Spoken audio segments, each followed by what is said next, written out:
شوفوا الاماراتيين كيفاش كيتعامل مع المغاربه. يجي بروسيس ديال الدفع، اللي يعرفك الكود ديالك، عطيتو الكود ديالي، كتبوا باق باق باق بحال هكا، طلعت لي بوم الجنسيه المغربيه.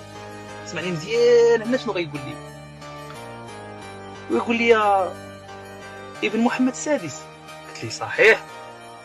يقول لي ابناء محمد السادس هم ابناء الوطن، ما عليك دفع، روح. تصدمت، هاد الكلمه صدماتني. انا نقول لي شوف لقيت خدمه رائعه، يجب ان علي ان ادفعها صراحه، انا جزء من المجتمع يجب ان ادفعها. قال لي ابناء محمد السادس هم ابناء الوطن ونحن واحد.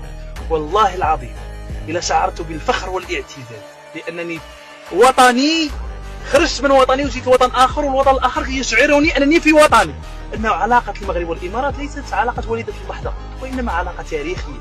الله يدوم المحبه والله يخلينا اخوان الى الازل.